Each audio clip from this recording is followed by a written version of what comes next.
إن الحمد لله نحمده ونستعينه ونستغفره ونعوذ بالله من شرور أنفسنا ومن سيئات أعمالنا. من يهده الله فلا مضل له ومن يضلل فلا هادي له، وأشهد أن لا إله إلا الله وحده لا شريك له، وأشهد أن محمدا عبده ورسوله. يا أيها الذين آمنوا اتقوا الله حق تقاته ولا تموتن إلا وأنتم مسلمون. يا أيها الناس اتقوا ربكم الذي خلقكم من نفس واحدة وخلق منها زوجها وبث منهما رجالا كثيرا ونساء، واتقوا الله الذي تساءلون به والأرحام إن الله كان عليكم رقيبا. يا أيها الذين آمنوا اتقوا الله وقولوا قولا سديدا يصلح لكم أعمالكم ويغفر لكم ذنوبكم، ومن يطع الله ورسوله قد فاز فوزا عظيما. أما بعد، فإن أصدق الحديث كتاب الله، وأحسن الهدي هدي محمد صلى الله عليه وآله وصحبه وسلم، وشر الأمور محدثاتها وكل محدثة بدعة وكل بدعة ضلالة وكل ضلالة في النار۔ رسول کریم صلی اللہ علیہ وآلہ وصحبہ وسلم سے محبت کے دعوے جو ہمیں ربیع الاول کے آغاز میں سننے کو ملتے ہیں، اور اسی طرح آپ علیہ السلام سے محبت اور عشق کی باتیں، ان کا اظہار، ان کے سلسلے میں خوب زور و شور ہمیں ان ربیع الاول کے ابتدائی ایام میں جو ملتا ہے، ربیع الاول کے گزرتے ہی تمام چیزیں دوبارہ سے نارمل ہو جاتی ہیں۔ تو ہم نے گزشتہ کچھ خطبات میں بھی یہ بات کی، اور آج بھی ہم اسی سے ریلیٹڈ ایک چیز آپ کے سامنے رکھنا چاہ رہے ہیں کہ یہ محبت ایسی نہیں ہے کہ جو کسی موسم کی پابند ہو، یہ محبت ایسی نہیں ہے کہ جو ایک ویسٹرن کلچر کی طرح کوئی ایک دن اس کے بارے میں منا لیا جائے۔ آج مدرز ڈے ہے، آج فادرز ڈے ہے، آج لیبر ڈے ہے، آج فلاں ہیں اور فلاں ہیں۔ اسلام وہ ایک ابدی ایک قانون حیات ہے، ایک کوڈ آف لائف ہے کہ جس کی یہ تعلیمات قیامت تک رہیں گی۔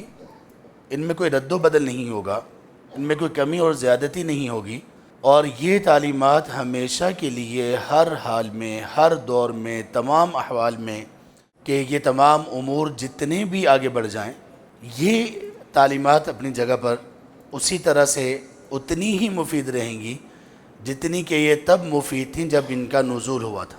اللہ کے رسول صلی اللہ علیہ وآلہ وصحبہ وسلم کی محبت، اگر کوئی شخص اس کے بارے میں یہ بھی سوچ لے کہ اس میں سال میں کسی ایک دن، ایک ہفتے یا چند دنوں میں اس کو مخصوص کر دیا جائے، تو اس نے اللہ کے رسول صلی اللہ علیہ وآلہ وصحبہ وسلم کی محبت کو ویسے ہی اپنے دل میں کم کر دیا۔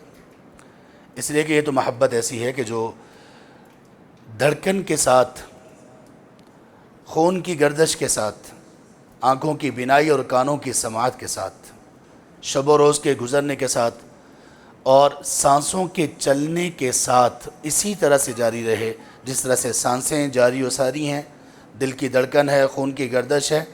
یہ محبت ہر لمحے، ہر لحظہ، ہر سانس پر، ہر دھڑکن پر، خون کی گردش پر اسی طرح سے رہنی چاہیے۔ اس میں بڑھوتری تو آنی چاہیے، کمی اور نقص کا سوال نہیں پیدا ہوتا۔ اس چمن میں ابدیت ڈھونڈتی ہے نظر میری، 2-4 دن بہار کا قائل نہیں ہوں میں۔ تو یہ آپ نے جو چند دنوں کے لیے مخصوص کر لیا محبت کے نام پر، اور وہ بھی اس کے لیے، وہ بھی ان کی ذات بابرکات کے لیے کہ جن پر ہمارے ماں باپ قربان، ہماری اولادیں، نسلیں، جسم و جان قربان، صلی اللہ علیہ وآلہ وصحبہ وسلم، وہ کہ جن کی محبت ہمارے ایمان کا وہ جز ہے کہ اگر سب سے بڑھ کر، جان سے بھی بڑھ کر محبت نہ ہوئی تو اللہ تعالیٰ تو ایسے ایمان کو کنسیڈر ہی نہیں کرتے ہیں۔ جن سے محبت کا یہ عالم ہونا چاہیے، جن کی محبت اس حد تک ہونی چاہیے، اس کو چند دنوں میں مخصوص کر دینا، اس کے اظہار کو، یہ ایک خود اللہ کے رسول صلی اللہ علیہ وآلہ وصحبہ وسلم کی شان میں ادب کے خلاف ایک چیز ہے۔ اب آئیے، اگر چلیں، کچھ لوگ کہتے ہیں کہ ہم عام دنوں میں بھی محبت کرتے ہیں، لیکن ان دنوں میں کچھ زیادہ کرتے ہیں۔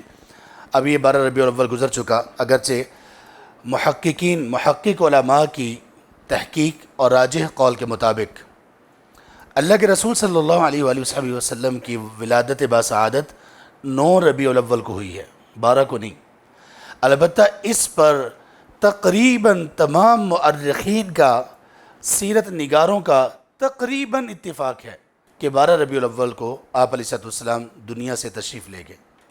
آپ کا یوم وفات 12 ربیع الاول ہے، اس پر تو قریب قریب اتفاق ہے، اور آپ کے یوم ولادت میں اختلاف ہے، لیکن جو راجح مضبوط اور تحقیق پر مبنی قول ہے وہ 9 ربیع الاول کو آپ علیہ السلام کی ولادت باسعادت ہوئی۔ آپ علیہ السلام نے اپنی ولادت کو خود منانے کے متعلق جو رہنمائی فرمائی، اگر ہم اس کو منانے کے ساتھ اٹیچ کرتے ہیں تو وہ رہنمائی آپ علیہ السلام سے پوچھا گیا آپ کے پیر کے روزے کے بارے میں۔ آپ ہر سوموار اور جمعرات کو روزہ رکھتے تھے، تو آپ نے اس پیر کے روزے کی ایک وجہ یہ بھی بتائی، یوم ولدت فیہ، کہ اس دن مجھے پیدا کیا گیا، یہ میرا یوم ولادت ہے۔ تو اب جتنے بھی لوگ محبت کرنے والے ہیں وہ دیکھیں کہ ہمارا پیر روزے کے ساتھ گزرتا ہے، ہمارا سوموار کے روزے کے بغیر۔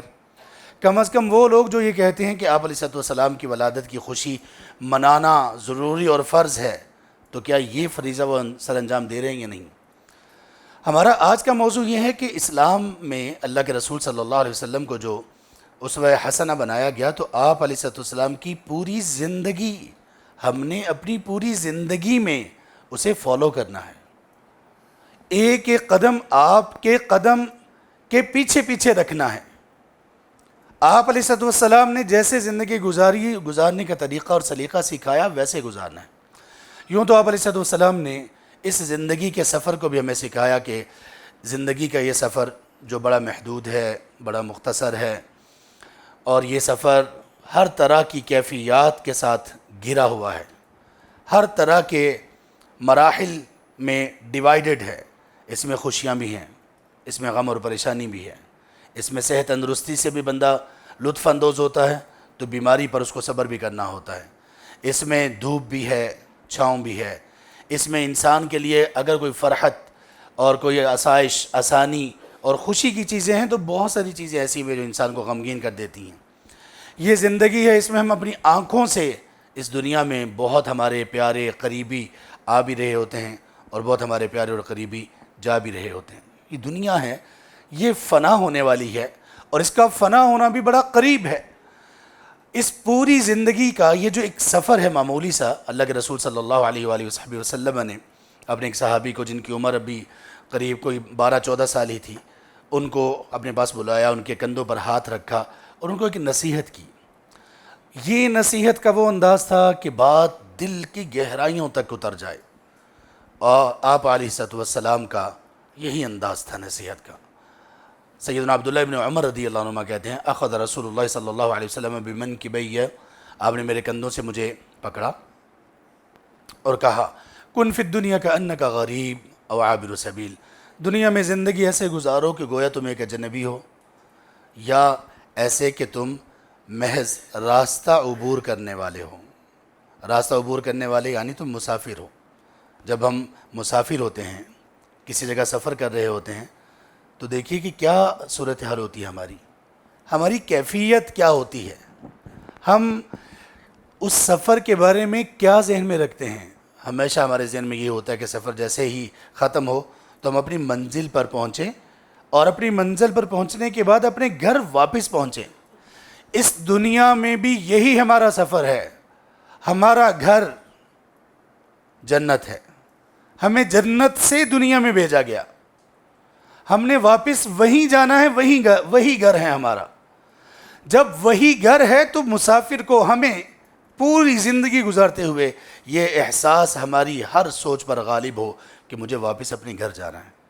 سفر ہے، سفر میں اتنا دل نہیں لگانا کہ میں اپنے گھر کو فراموش کر دوں۔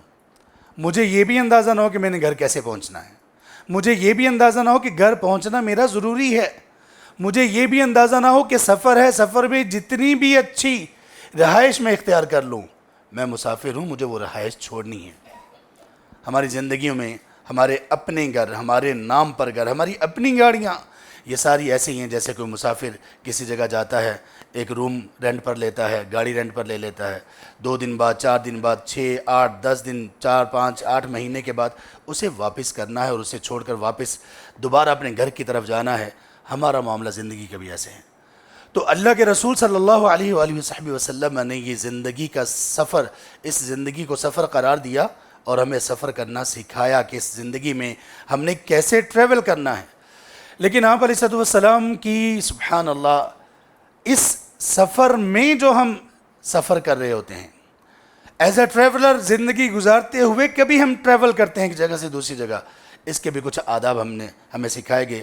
ہمارے اشرفا کے جو ریسرچ ڈپارٹمنٹ ہے اس کے الحمدللہ کاوش یہ بھی ہے کہ ہم نے وہ اللہ کے رسول صلی اللہ علیہ وآلہ وسلم کے سفر کی وہ دعائیں ایک جگہ پہ اکٹھی کر دی ہیں، اور وہ دعائیں جو ان میں سے حاصل ہونے والے کچھ اسباق ایک جگہ پہ جمع کر دیے ہیں کہ جن میں آپ سفر کو نہ صرف یہ کہ اپنے سفر کو انجوائے کر سکتے ہیں، آپ اس سے لطف اندوز ہو سکتے ہیں، بلکہ آپ اپنے ٹریول کو اللہ کے قرب کا ذریعہ بھی بنا سکتے ہیں۔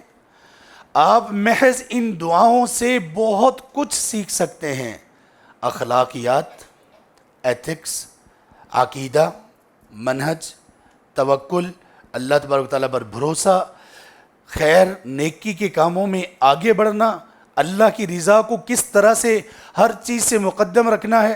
آپ سفر میں ہوں تو اس کا مطلب یہ نہیں کہ آپ سفر میں بالکل بے لگام ہو چکے ہیں، سفر میں کوئی آپ کو دیکھنے پوچھنے والا نہیں۔ آپ سفر میں وہ عیاشیاں کریں کہ جن میں حلال حرام کی تمیز باقی نہ رہے۔ آپ سفر میں وہ سب کچھ کریں کہ جو آپ عام طور پر اپنے گھر میں رہتے ہوئے نہیں کرتے، اللہ کی نافرمانیوں کے اعتبار سے۔ اللہ کے رسول صلی اللہ علیہ وسلم نے ہمیں جو سفر سکھایا اور خاص طور پر اس سفر کی جو دعا سکھائی، آئیے تھوڑا سا اس کو سیکھنے کی کوشش کرتے ہیں۔ اللہ کے رسول صلی اللہ علیہ وسلم نے سفر کی یہ جو دعا سکھائی، امام مسلم رحمہ اللہ نے اس کو صحیح مسلم میں نقل کیا، اور اس میں آپ علیہ السلام نے اس دعا کو جو سکھایا تو اتنی جامعیت اس میں رکھی، آغاز سے ہی۔ اب ہمارے ہاں آغاز سے ہی ہمیں یہ معلوم نہیں ہوتا کہ سفر کی دعا کون سی ہے اور سواری کی دعا کون سی ہے۔ ہم میں سے اکثریت وہ لوگ ہیں کہ جو سواری کی دعا کو سفر کی دعا سمجھتے ہیں۔ کسی سے پوچھا جاتا ہے کہ سفر کی دعا کون سی ہے، سنائیں۔ سبحان الذی سخر لنا ھذا وما كنا له مقرنین وإنا إلی ربنا لمنقلبون۔ یہ سفر کی دعا نہیں ہے، یہ سواری کی دعا ہے۔ آپ نے جب بھی سواری پر سوار ہونا ہے، وہ آپ کی بائک ہے، بائیسیکل ہے، گاڑی ہے، آپ نے یہاں سے اپنے گھر جانا ہے، جمعہ پڑھنے کے بعد آپ اپنے گھر جائیں گے، آپ نے یہاں سے کسی بھی جگہ جانا ہے، سفر تو ایک مخصوص اس کا ایک تعین ہے، سفر کی ایک خاص ایک وضع قطع ہے سفر کی، اور اس سفر کا یہ ہے کہ اس میں آپ کو نمازوں کے بارے میں 2 رخصتیں ملتی ہیں۔ آپ کی ایک رخصت دعا، اس کے بارے میں آپ نمازوں کو جمع کر سکتے ہیں، دوسری رخصت آپ نمازوں کو قصر کرتے ہیں، ہر 4 رکعت والی نماز آپ کے لیے 2 رکعت بن جاتی ہے۔ یہ کب ہوتا ہے؟ یہ خاص ایک سفر ہے، اس کا ایک مسافت ہے اس کی، اور اس کے دیگر احکامات ہیں۔ تو سفر کی دعا بالکل الگ ہے، یہ سواری کی دعا ہے۔ سواری کی دعا میں بھی اللہ تعالیٰ نے دیکھیں ہمیں کیا سکھایا ہے۔ ہمارا معاملہ یہ ہے، ہم لوگوں کی تربیت میں کمی اس وجہ سے بھی رہ جاتی ہے، ہم اس پر بات کرتے رہتے ہیں۔ اسلام کی جو تربیت ہے وہ بہت بڑا اس کا حصہ، اسلام کی تربیت کا بہت بڑا حصہ دعاؤں میں بھی ہے۔ جو اسلام نے دعائیں سکھائی نا مختلف مواقع کی، وہ مختلف مواقع کے ساتھ متعلق ہوں، نماز کے ساتھ ہوں، صبح شام کے اذکار ہوں، ان دعاؤں میں اتنی تربیت ہے، اتنی تعلیم ہے، اتنے خزانے علم و حکمت کے ہیں کہ ہم سارا کچھ صرف اس وجہ سے مس کر دیتے ہیں کہ ہمیں دعاؤں کا معنی اور مفہوم نہیں آتا۔ ہم دعائیں کرتے نہیں ہیں، ہم دعائیں پڑھتے ہیں الفاظ۔ جیسے طوطے کو کوئی بھی آپ میتھس کا کوئی مشکل سے مشکل آپ پرنسپل آپ اس کو سکھا سکتے ہیں، کوئی اس کو قاعدہ کلیہ آپ کسی چیز کا سکھا سکتے ہیں، ممکن ہے کسی اور کو یاد نہ ہو، طوطا وہ رٹ لے گا، لیکن کیا طوطا اس کے ذریعے سے کوئی چیز حل کر سکتا ہے؟ ہمارا دعاؤں کا معاملہ بھی اسی طرح سے ہے، صرف الفاظ ادا ہو رہے ہوتے ہیں، پیچھے فہم نہیں ہوتا، تو ہم کتنی چیزوں سے محروم رہ جاتے ہیں۔ آئیے تھوڑا سا سیکھتے ہیں۔ سبحان الذی، پاک ہے وہ ذات۔ انسان جب بھی اللہ تعالیٰ کے متعلق اس بات کو، اس عقیدے کو دہراتا ہے کہ اللہ تبارک و تعالیٰ کی ذات پاک ہے، تو اس کا معنی اور مفہوم اس میں 2 چیزیں بنیادی ہوتی ہیں۔ اللہ سبحانہ و تعالیٰ کی ذات ہر نقص اور ہر عیب سے پاک ہے۔ جب ہم اللہ ہی کی ذات کو ہر نقص اور عیب سے پاک قرار دیتے ہیں تو اس کا مطلب یہ ہوتا ہے کہ اے اللہ مجھ میں ساری کمیاں، کوتاہیاں، نقص، عیب مجھ میں پائے جا سکتے ہیں۔ پاک تو صرف ایک اللہ کی ذات ہے، لوگوں میں سب کچھ پایا جا سکتا ہے، مجھ میں سب کچھ پایا جا سکتا ہے۔ سبحان الذی سخر لنا ھذا، وہ ذات بڑی پاک ہے جس نے اس سواری کو میرے لیے مسخر کر دیا۔ وما کننا لہ مقرنین، ہمارے بس میں یہ کہاں تھا کہ ہم ان سواریوں پر سوار ہو سکتے، ان کو اپنے بس میں کر سکتے۔ کتنے چھوٹی اور بڑی چیزوں سے مل کر یہ سواری بنتی ہے۔ کوئی ایک سکرو ادھر سے ادھر ہو جائے تو کتنے بڑے حادثے کا خدشہ ہوتا ہے۔ انسان کا جسم اسی طرح سے ہے۔ وہ کسی نے کہا نا، یوں بنی ہیں رگیں جسم کی، ایک نس تس سے مس اور بس، بات ختم ہو جاتی۔ تو یہ سواریوں کا بھی یہی معاملہ ہے۔ تو بندہ یہ اعتقاد رکھتا ہے جب سواری پر بیٹھتے ہم کہ اللہ نے یہ کیا ہے۔ وما کننا لہ مقرنین، ہم تو ایسا قطعا نہیں کر سکتے تھے۔ وَإِنَّا إِلَىٰ رَبِّنَا لَمُنْقَلِبُونَ، آپ کی سواری ہے، ایک مثال ہے، آپ نے سواری ابھی لی، آپ کے پاس 2026 ماڈل کی بہترین مہنگی گاڑی ہے، آپ نے ایک ہفتہ وہ آپ نے لی ہے، لیکن اب جب بھی سواری پر بیٹھ رہے ہیں آپ یہ دعا پڑھ رہے ہیں، اس دعا میں آپ کو سکھایا کیا جا رہا ہے؟ اس دعا میں آپ کو سکھایا کیا جا رہا ہے؟ پہلے تو یہ اللہ تعالیٰ کا شکر ادا کرنے کا ایک سلیقہ ہے کہ یا اللہ یہ گاڑی لینا، یہ سواری میرے بس کی بات نہیں تھی یا رب۔ اے اللہ میں پوری طرح سے اس کا اعتقاد بھی رکھتا ہوں، اے اللہ پوری طرح سے میں اقرار کرتا ہوں کہ یا رب آپ نے مسخر کی ہمارے لیے، آپ نے عطا کی، یہ چل رہی ہے آپ کے اذن سے چل رہی ہے۔ لیکن آخر میں سبق کیا دیا؟ آپ کے پاس گاڑی جتنی بھی نہیں ہو، آپ نے آج لی ہو یا ایک ہفتہ پہلے یا مہینہ سال پہلے لی ہو، یاد رکھو یہ گاڑی آپ کو چھوڑ کر اللہ کی طرف واپس لوٹنا ہے۔ وَإِنَّ إِلَىٰ رَبِّنَا لَمُنْقَلِبُونَ، اور یقیناً ہم اپنے رب کی طرف یقینی طور پر واپس پلٹنے والے ہیں۔ اس میں دو تاکید کی چیزیں رکھی ہوا، ان اس کو کہتے ہیں حرف تاکید عربی زبان میں، چیز میں زور پیدا کرنے کے لیے، ایمفسائز کے لیے۔ وَإِنَّا إِلَىٰ رَبِّنَا لَمُنْقَلِبُونَ، منقلبون اصل لفظ ہے، شروع میں جو لام ہے لَمُنْقَلِبُونَ، اس کا مطلب ہے مزید یقین کو پختہ کرنے کے لیے کہ یا رب اس میں کوئی دوسری بات ہی نہیں ہے، کوئی شک کی بات ہی نہیں ہے کہ اللہ تیری طرف لوٹنے والے ہیں۔ مجھے بتائیے جب بندہ اپنی گاڑی پر بیٹھتے ہوئے جب یہ دعا سمجھ کر پڑھے گا تو اس کی گاڑی جیسی بھی ہو، کیا کبھی وہ متکبر بنے گا؟ کیا وہ اپنی گاڑی پر کبھی غفلت کرے گا؟ کیا وہ اپنی گاڑی کی وجہ سے کبھی اس دنیا کی اس غلامی کا شکار ہوگا؟ کیا وہ نوجوان جو اس دعا کو سمجھ کر پڑھے گا وہ اپنی گاڑی کا مس یوز کرے گا؟ کیا وہ اپنی گاڑی کو اپنی شوخی کی نظر کرے گا؟ کیا وہ اپنے بائک وغیرہ پہ ون ویلنگ کر کے اپنی جان کو خطرے میں ڈالنا اور پورے معاشرے کا امن اور سکون کو خراب کرنا اور ایک عجیب بے عقلی کی چیز کو رواج دینا کبھی وہ دے گا؟ کبھی نہیں دے گا۔ وَإِنَّ إِلَىٰ رَبِّنَا لَمُنْقَلِبُونَ، یا رب یہ تیرا دیا ہوا، تیری عطا ہے، یہ اے اللہ تیری طرف لوٹ کر جانا ہے۔ یہ سواری کی دعا ہوگی۔ سفر کی دعا کیا ہے؟ اللہ اکبر۔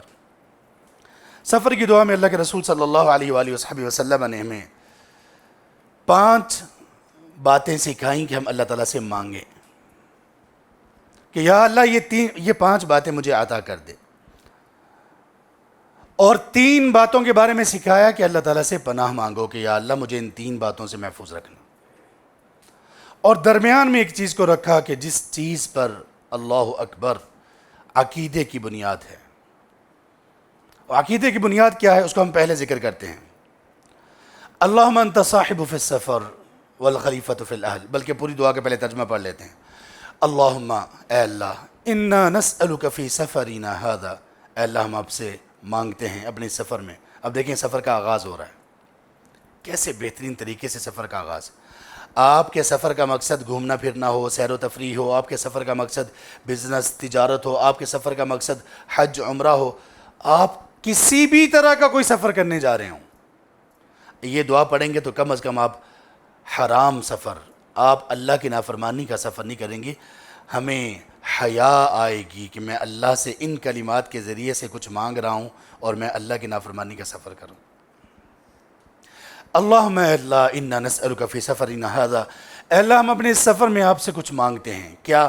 البر، وہ ہر طرح کی نیکی کا سوال ہے یا رب. والتقوی، ہر طرح کے تقوی یعنی ہر طرح کی برائی سے بچنے کا سوال ہے. وَمِنَ الْعَمَلِ مَا تَرْضَى، اور صرف یہی دو باتیں نہیں، اے اللہ یہ بھی میں مانگتا ہوں آپ سے سفر میں کچھ ایسی توفیق بھی دے دینا کہ کچھ ایسا کروں کہ تو راضی ہو جائے. نیکی تو کرنی ہے، برائی سے تو بچنا ہی بچنا ہے. اے اللہ کچھ سفر میں کچھ ایکسٹرا ایسا بھی کروا لے مجھ سے، ایسی بھی کوئی توفیق یا رب مجھے عطا کر دے کہ کچھ ایسا سفر میں کر لوں کہ تجھے راضی کر دوں. وَمِنَ الْعَمَلِ مَا تَرْضَى. پھر اس کے بعد یہ تین چیزیں وہ تھی جو بندے اور اللہ کے درمیان ہیں، بندے اور بندے کی روح کے درمیان ہے، ان کا تعلق ایمان اور دل کے ساتھ ہے. اور آگے کی دو چیزیں 5 میں سے جو مانگی گئیں، 2 چیزیں وہ کون سی ہیں؟ اس میں کہا گیا اللہم ہون علینا سفرنا ھذا، اے اللہ ہمارے اس سفر کو ہم پر آسان کر دے یا اللہ.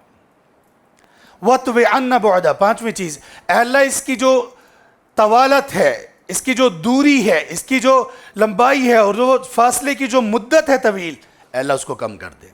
اس کا تعلق سفر، چلنے، روڈز، سفر کے دوران پیش آنے والی ان چیزوں کے ساتھ ہے. کبھی آدمی کے پاس سواری بڑی اچھی ہوتی ہے، زادہ راہ بہت اچھا ہوتا ہے، ہر چیز بہترین ہے، لیکن سفر اس کا آسان نہیں رہتا.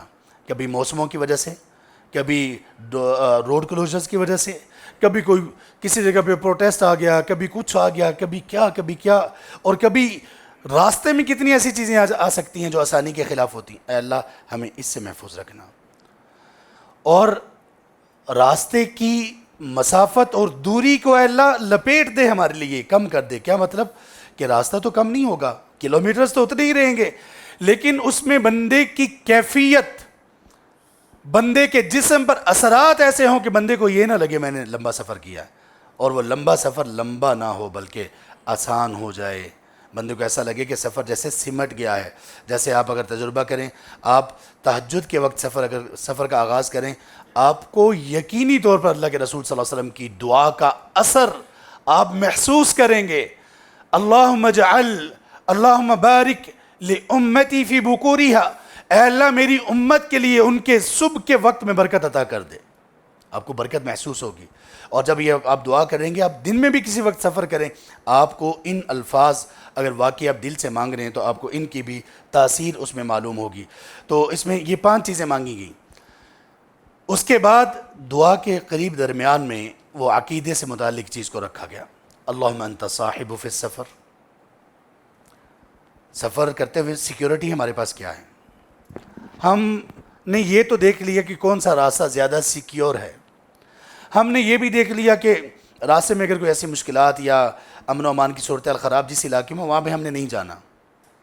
لیکن اس کے باوجود بھی کچھ بھی ہو سکتا ہے، تو سیکیورٹی ہمارے پاس کیا ہے؟ اللہم انت الصاحب فی السفر، اے اللہ آپ ہی ہمارے صاحب اور ساتھی ہیں ہمارے سفر میں. والخلیفۃ فی الاہل، اور اے اللہ میں اپنے گھر والوں کو جو چھوڑ کر آیا ہوں پیچھے، میں ان میں موجود نہیں ہوں، میں سربراہ ہوں، میں گارڈین ہوں، میں گھر کا بڑا ہوں، اے اللہ میں نہیں ہوں، لیکن یا رب میرا یہ عقیدہ ہے سفر میں آپ ہی ہمارے ساتھی، آپ ہی ہمارے محافظ، آپ ہی ہمارے ولی، حمایتی، مددگار ہیں، اور اے اللہ میرے پیچھے میرے اہل و عیال میں بھی آپ ہی ان کے محافظ اور مددگار ہیں. اللہم انت الصاحب فی السفر والخلیفۃ فی الاہل، میرے گھر میں میرے بعد جو ان کی حفاظت کرے گا، اگرچہ بندے کے ہوتے ہوئے بھی اللہ ہی محافظ ہے، لیکن یا رب جو جسمانی طور پہ میں وہاں پہ نہیں ہوں، اے اللہ میرا ہونا نہ ہونا کوئی اتنا مسئلہ نہیں ہے، لیکن اے اللہ میرا عقیدہ یہ ہے کہ آپ ہی میرے بچوں کی، میرے گھر کی حفاظت کرنے والے. اللہ اکبر. اس کے بعد وہ 3 چیزیں کون سی ہیں جن سے پناہ مانگنا سکھایا گیا؟ کہا اللہم دیکھیے پہلے اللہ تعالیٰ سے خیر مانگی. البر والتقویٰ اس کارڈ میں ہم نے لکھا ہے، آپ کو انشاءاللہ یہ مل جائے گا، ویسے بھی مل جائے گا آپ کو. اس میں ہم نے اس کی وضاحت لکھی ہے کہ بر اور تقویٰ میں کیا فرق ہے. بر کا معنی ہوتا ہے ہر طرح کی نیکی، اور اس میں سب سے پہلے ہیں فرائض. سفر میں ہم نیکی کا سوال کرتے ہیں، اس کا مطلب یہ کہ سفر میں سب سے زیادہ نگہداشت ہمیں اپنے فرائض نمازوں کی کرنی چاہیے. کہاں نمازیں پڑھنی ہیں، جمع کر کے پڑھنی ہے، الگ الگ پڑھنی ہے. خاص طور پر فجر کی نماز، مغرب کی نماز، عصر کی نماز کہاں پڑھنی ہے، کیونکہ ان کا وقت محدود ہوتا ہے. اور تقویٰ میں کیا ہے؟ تقویٰ میں یہ ہے کہ اللہ کی نافرمانی نہ ہو کسی طرح. البر میں زیادہ اس چیز کو نمایاں کیا گیا ہے کہ سفر میں خیر اور نیکی کرنی کیسے ہے، اس کا اہتمام کیسے ہو. اور تقویٰ میں اس چیز کو زیادہ نمایاں کیا گیا ہے کہ سفر میں برائی سے، بے حیائی سے، بد نظری سے بچنا کیسے. وَمِنَ الْعَمَلِ مَا تَرْضَىٰ، اور تیسری جو چیز مانگی گئی کہ یا اللہ کوئی ایکسٹرا ایسا بھی کچھ توفیق دے کہ تجھے خوش کر دیں سفر میں. یہ تو پھر الگ ایفرٹ ہے آپ کی کہ آپ سفر میں کیا کرتے ہیں ایسا. اللہ اکبر. لیکن جن چیزوں سے پناہ مانگی گئی وہ کیا ہیں؟ اللہم انی اعوذ بک من وعثاء السفر. اے اللہ سفر کی تکالیف، تنگیوں سے میں آپ کی پناہ میں آتی ہوں. سفر کی تنگیاں، تکالیف کیا ہو سکتی ہیں؟ کچھ بھی ہو سکتا ہے. اللہ اکبر. کتنے لوگ ایسے ہیں بڑے محفوظ اور مامون سفر میں ہوتے ہیں، لیکن وہ ان کا آخری سفر ہوتا ہے. کتنے لوگ ایسے ہوتے ہیں کہ بہترین راستے کا انتخاب کرتے ہیں، لیکن جب اپنے گھر واپس پہنچتے ہیں تو پھر صحیح سلامت نہیں پہنچتے. مال یا جان میں کوئی نقص، کوئی تکلیف، کوئی آزمائش ان کو پہنچتی ہے. اہل سفر کی اس طرح کی ساری تکالیف سے. وَكَآبَةِ الْمَنظَرِ، ایسی بہترین دعا ہے کہ صرف اپنے لیے خیر نہیں بندہ مانگتا، دوسروں کے لیے بھی. اے اللہ میں کسی بھی خوفناک منظر سے بھی تیری پناہ چاہتا ہوں. کیا مطلب؟ ہمارے ساتھ بھی کوئی ایسا حادثہ پیش نہ آئے، اور اے اللہ راستے میں جہاں ہم جائیں سارے لوگ ہی محفوظ ہوں، کسی اور کا بھی حادثہ ہم نہ دیکھیں. کوئی برے، کوئی خوفناک منظر یا رب ان سے بچانا. اب خود اندازہ کیجئے بندہ سفر میں جا رہا ہو. پچھلے دنوں لاہور میں کچھ ویڈیوز آئی ہوئی تھیں، نوجوان کچھ تھے، ون ویلنگ کرتے کرتے وہ بائک پھسلی تو اس کے جسم کے، نوجوان کے جسم کے ٹکڑے ٹکڑے ہو گئے. بازو کہیں پڑا ہوا ہے، گردن کہیں پڑی ہوئی، جسم کہیں پڑا ہوا. اللہ اکبر. جو اس کے ساتھ پیش آیا سو آیا. لیکن مجھے بتائیے کہ جو گزرنے والے لوگ ہوں گے آپ کو سن کے کیسا عجیب لگا ہوگا، لیکن جن لوگوں نے دیکھا ہوگا کیسا ہوگا. یہ ہے اللہ ایسے خوفناک مناظر سے بھی بچانا. وَسُوءِ الْمُنْقَلَبِ فِي الْمَالِ وَالْأَهْلِ، اور آخری چیز جس سے پناہ مانگی گی وہ یہ کہ اللہ جب ہم گھر پہنچیں تو یا اللہ میری ریکویسٹ یہ ہے کہ مجھے بچانا، میں گھر پہنچوں تو میرے اہل، میرے مال، اس کے بارے میں کسی بھی بری خبر سے مجھے بچانا. اللہ اکبر. اللہ تعالیٰ ان ماؤں کو بہت حوصلہ عطا کرے جن کے بچے ابھی پمز میں پرسوں پیدا ہوتے ہی جل کر اللہ اکبر اللہ کو پیارے ہو گئے. آج میں پڑھ رہا تھا کہ ایک ماں کو ابھی تک وہ ان کے بھائی کہتے ہیں کہ ہم نے بتایا نہیں اپنی بہن کو کہ ان کا بچہ فوت ہو چکا ہے. معلوم ہے نا؟ اللہ اکبر. اللہ اکبر. یہ زندگی ہے، یہ فنا کی جگہ ہے، یہ فراق کی جگہ ہے، یہ رکنے کی، دل لگانے کی جگہ نہیں ہے. اب اس میں کیسے ہم نے گزرنا ہے؟ وَسُوءِ الْمُنْقَلَبِ فِي الْمَالِ وَالْأَهْلِ. اے اللہ میں گھر واپس جاؤں تو میرے اہل، میرے مال کے بارے میں یا اللہ کسی بھی بری خبر سے مجھے بچانا. یعنی یہ ایسی دعا ہے کہ ہر چیز کو، ہر پہلو سے شامل اس کو کر دیا گیا ہے. پوری ایک ورکشاپ، یہ بڑی مختصر سی میں نے آپ کے سامنے اس کی تشریح رکھی ہے. پوری ورکشاپ ہے. آپ کو یہ دعا صرف آپ کا وہ سفر ہی نہیں سکھاتی، آپ کو زندگی کا سفر بھی سکھا دیتی ہے. آپ کے دل میں یہ چیز پیدا کرتی ہے کہ میں نے کچھ ایسا کرنا ہے سفر میں کہ میرا رب مجھ سے راضی ہو جائے. ہمارے یہاں پہ جو لوگ بیٹھے ہوئے جو سفر کرتے رہتے ہیں، واللہ دعا یہ دل میں اتار لیں، صرف یاد نہ کریں، دل میں اتار لیں، اور اس کے بعد اس دعا کو پڑھ کر دیکھیں ایمان کی لذت کو، محسوس کریں ایمان کے بڑھنے کو، اور پھر کیسے وہ سفر میں بندہ تلاش کرے گا کہ یا رب کیا ایسا عمل ہو کہ میں تجھے راضی کر لوں. کچھ ایسا ہو کہ تجھے راضی کر لو. پھر سفر میں یہ نہیں ہوگا کہ وہ نمازیں رہ گئیں سفر میں، وہ فلاں نماز نہیں پڑھی جا سکی، پھر سفر میں نافرمانی، یہ چیزیں نہیں ہوں گی. پھر سفر واقعی آپ کا، آپ کے جسم کو ہی نہیں، آپ کی روح تک کو یہ سفر پوری طرح سے سیراب کر دے گا اگر آپ ان تعلیمات کے ساتھ چلیں گے. اللہ سبحانہ وتعالی ہمیں اس پر عمل کی توفیق عطا فرمائے. سفر کے حوالے سے کچھ دعائیں اور بھی ہیں اور وہ بھی انتہائی دلچسپی کے حامل ہیں. ہم انشاءاللہ باذن اللہ آئندہ جمعہ میں ان دعاؤں کو بھی ڈسکس کریں گے. اللہ تبارک و تعالی ہماری زندگی کے سفر کو بھی آسان، بہترین، نیکیوں اور خیرات والا بنائے اور ہمارے ہر سفر کو بھی اسی طرح سے بنا دے. وآخر دعوانا الحمدللہ رب العالمین. إن الحمد لله نحمده ونستعينه ونستغفره ونعوذ بالله من شرور أنفسنا ومن سيئات أعمالنا من يهده الله فلا مضل له ومن يضلل فلا هادي له وأشهد أن لا إله إلا الله وحده لا شريك له وأشهد أن محمدا عبده ورسوله. يا أيها الذين آمنوا اتقوا الله حق تقاته ولا تموتن إلا وأنتم مسلمون.